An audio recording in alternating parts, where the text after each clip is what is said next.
Hattiesburg. Thanks for joining us for this Wednesday afternoon briefing for COVID-related information as well as some city news. Today we will talk about testing numbers. We'll talk about a new positive case we've had in our city workforce. We'll talk about some non-COVID city news that's very welcome, and of course our regular act of courage. Today's numbers, these are system-wide numbers for all four of our healthcare organizations: Forrest General, Merit Health Wesley, Semri, and Hattiesburg Clinic. As of this morning, 18,614 total tests have been conducted since this began in March. 1,730 of those have come back positive. 16,405 have come back negative. We currently have 479 tests which are pending. 42 patients right now in the hospital with COVID. That's between Merit Health Wesley and Forrest General. That's slightly above what we've seen as an average over the last 2 weeks. In the ICU, with our most acute patients, we have 19. That's the same as yesterday. That's about 3 above what we saw over the past 2 weeks. This is kind of how it's laid out since the beginning of April. We obviously hit some numbers that we had not hit before last week, but those numbers have fallen off. We hope to stay in that around that 40 mark and hopefully get below that. Our ICU admissions, except for one few day period in the middle of May, we've stayed below the 20 mark. We hope that continues as well.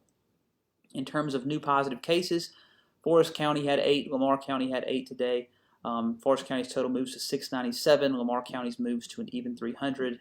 Our entire metro area, in terms of positive cases, goes to 997. Again, those are not all active cases. What we do in trying to spot trends, we look at the number of new positive cases on a given day. We then average that with the 2 days prior and the 2 days after. We have seen the Forrest County 5-day average of new positive cases continue to fall, which is a welcome sight. Lamar County's has typically stayed 5 or below. That trend continues. We also look at the number of cases of people who have tested positive within the last 14 days, because this disease usually runs its course in 14 days or less unless there is an adverse reaction. The inside 14-day number gives you an idea of how many potentially active cases you have in your community. And right now in Forrest County, that number has gone to 114. When you factor in the 41 deaths we've had, the rest of that total is usually your number of patients who have, again, recovered or survived COVID, which 542. Again, these are all estimates in terms of who is active and who is recovered, but that's a good way of gauging how many active cases you might have in your community. In Lamar County, that number is 61 inside 14 days and 233 outside 14 days. This is kind of how it's laid out since the beginning of April. Of course, we hit that big number in the middle of May and continue to fall off, and I'm really encouraged that our numbers continue to dip, under 150, and so getting down to the 114, that's a big step for Forrest County. Now, of course, that could turn around tomorrow because there are 479 pending cases, but that's a good sign for us, and Lamar County continues to hover around the 50 mark, and we hope those trends continue. Because what we want to do is we want to make sure that we're protecting vulnerable populations, people over the age of 60, people with underlying health conditions, and also prevent overrun of the healthcare system by slowing the spread, knowing that the communities around us who are seeing higher cases, and they're seeing a lot of new positive cases, will eventually come to Forrest General and Merit Health Wesley if their healthcare system and their healthcare organizations are overwhelmed. And we want to continue prioritizing public health as the private sector continues to open back up. So just a point here, and I don't really mention statewide numbers a lot because we're focused on our local data, but I think it's worth noting that there are 489 new cases in Mississippi today. This is not a data dump from several days because they actually gave us numbers yesterday as well, but 489 new cases in the state is significant, and I know that a lot of folks travel. Be mindful of that when you go places, because of those 489, only 16 of them came from Forrest and Lamar counties. That's our combined total for today. And so that is significant. What I want to mention is, we kind of talk about these 4 factors: the widespread availability of testing, making sure that the testing is accessible, wearing of masks. Well, actually, last night the Laurel City Council voted to require masks in retail stores from both employees and customers. This is something that our community collectively and so many of you individually have made really good decisions on this already, and I think that's played into the fact that we've been able to kind of keep our numbers under control. Watching our own data, making sure that we are seeing trends and letting you know when they happen, of course, and listening to all voices. Because ultimately, the message here, I believe, for our community is that we need to stay the course.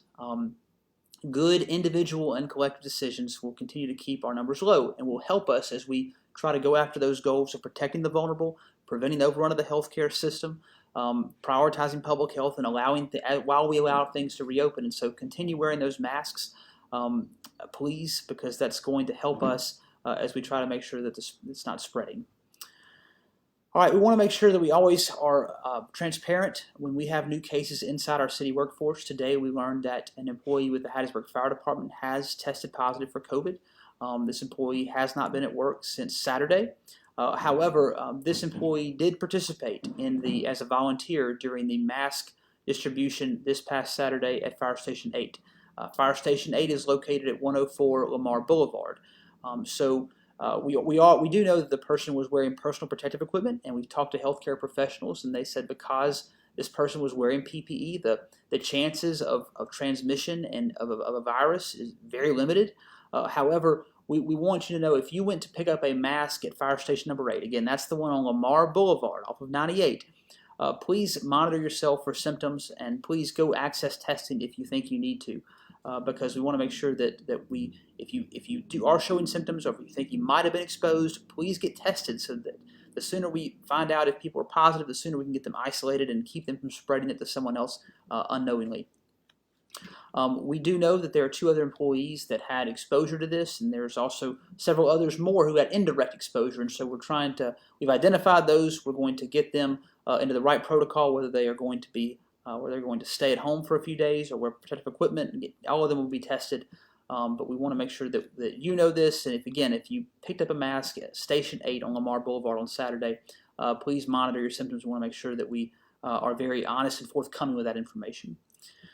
Some welcome non-COVID related news. Whenever we release a paving list, there's usually a comment always on when are you going to get to Weathersby Road, and the answer to that is we're going to get to Weathersby Road starting this week. We will begin paving Weathersby Road from 98 north to the city limit line. This is a partnership that we've been conferring with Lamar County, and we're going to take that segment from 98 all the way north to the city limit line. Weathersby Road, of course, is the road that runs between Turtle Creek Mall and all of the ancillary clinics for Merit Health Wesley. And so this is a very involved process. Many of you that have driven over there know that Weathersby Road is in some tough shape. There's going to be some base repairs made. But the road will be repaved and restriped. However, it's going to be a little inconvenient, so we anticipate construction will last hopefully 30 days or fewer. However, that could change given whatever the weather does. But this is made possible because of the infrastructure package that was passed by the legislature on the internet sales tax back in 2018. So we want to make sure that we give our legislative delegation thanks and praise for making this funding possible that's able to do Weathersby Road. We also want to let residents know in the South 34th Avenue area that we are going to go through the process of replacing the service lines on your water service. Not the water main, but the service line is the line that connects the water main to your individual water meter, and every house typically has one. And so we started that process today between Hardy and Arlington Loop. That whole process will continue all the way from Hardy to Lincoln Road. And so we anticipate this to take 4 to 6 weeks, but we will block off one block at a time to try and minimize the impact this has on traffic. If you live in a block we're working in, you will still be able to get to your house. However, through traffic will be shut down one block at a time as this continues to move south to Lincoln Road. The reason we're doing it this way is that we've seen a lot of water leaks along this corridor over the last few years. The city paved South 34th Avenue in 2015, but you wouldn't know it given the condition of the road, and we believe a lot of that is because water is getting under there. And so by fixing the water leaks and replacing the service lines first, and then coming back with asphalt, we will make some good progress and make that road more sustainable. And finally, our act of courage, one that we regret to report, but by now you've heard of Simpson County Deputy James Blair, who was killed in the line of duty on Friday.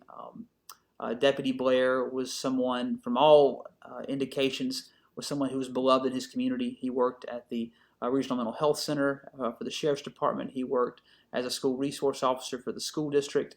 And we want to send our heartfelt condolences to his family and the children he was raising, as well as to the Sheriff's Department in Simpson County as well as to the entire community. Our city knows what this process is like. It's a very painful process, and we send them our sympathies and our prayers. Hattiesburg Police Department today at his funeral had the traffic division, who was part of the escort, and so to Deputy Blair's family and to Simpson County Sheriff's Department, our thoughts and prayers are with you. As we go into the rest of the day and into Thursday, remember to wash your hands, take care of yourself. Please wear a mask if you go out in public. Do only what is essential, and remember, you're safer at home. Please be kind to one another, and of course, courage.